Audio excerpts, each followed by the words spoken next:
Welcome back to Shemsuniverse. So today, guys, we're going to discuss the birth number 5 with life path 7. So birth number 5 is all about Mercury, fastest moving planet in our known universe. So this affects your mind, your brain's vibration in a very extensive way. What this does is it makes you somebody who can think very diligently, very quickly in comparison to the average person. You guys take to business like how fish take to water, and you guys are very, very good with your communication skills and showing your fearlessness in all endeavors that you do. So you guys are daredevils, you guys are risk takers, all right?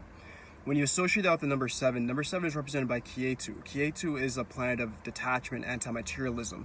It's not even a full planet, it's just the south node of the moon. And this causes eclipses as well. This eclipses the sun.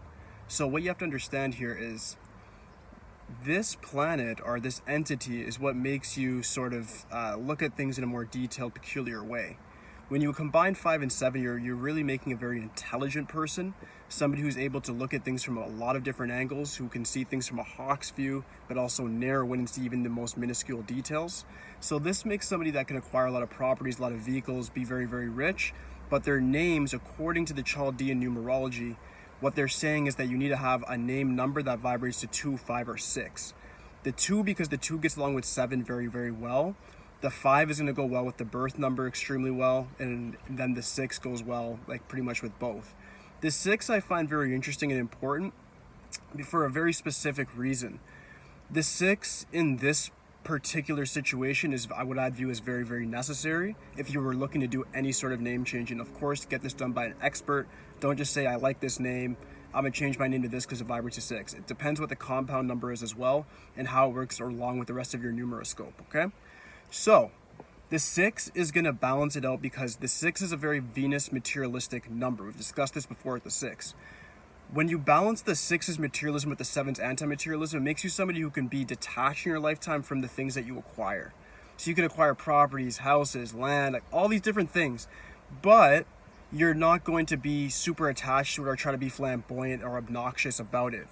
The 6 is just going to balance it out where you're somebody who understands your spirituality, but you also understand the material world, and you put your spiritual strength into the material world to sort of manifest, if that makes sense. Another couple things you guys can do and to also watch out for.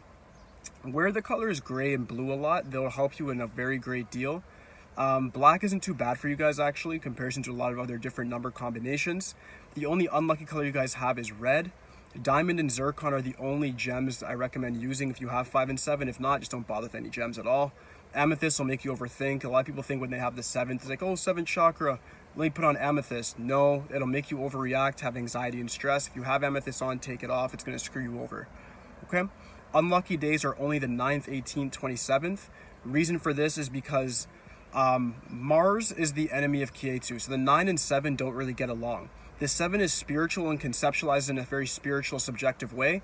The 9 is very ideological and what we consider to be more of a purposeful, dutiful sort of person. So the 7's like a monk, like a theorist, somebody who can be a very great expert, but they look at things from a very spiritual lens, and they don't need logic all the time when they come to their conclusions because they're getting things from sort of like a sixth sense.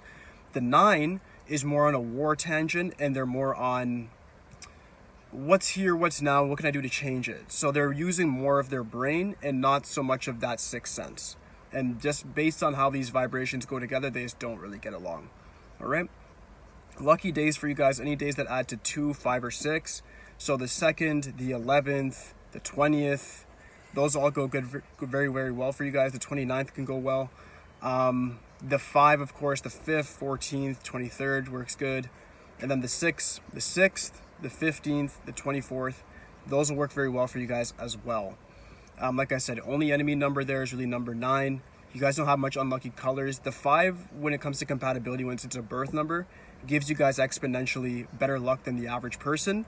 So use this to your advantage and capitalize on the opportunity and the freedom that the 5 has provided for you. You're supposed to use this to look at things like speculative markets, things like bonds, assets, digital markets like crypto, forex. All of these things fall under what career options you guys can do with 5 and 7. You guys are very analytical, very knowledgeable, and you can use that to make a very, very nice career for yourself where you're highly paid and also where you're not really being micromanaged. The main enemy for the life path number 7 is people, being social. So if you have this number, even though the 5 is a very social number, when you combine them, you sort of want to just have your social skills just for your friends and family. But when it comes to your business, draw back and get a more isolated job where you're not answering people all day. Even if you work for somebody, make sure they're not around you all day. That's going to help you a great deal. All right. So that should conclude this video, guys. If you have any questions for me whatsoever, just please leave it in the comments for me. Like always, like, subscribe, holla me. That's it for today, guys. Peace.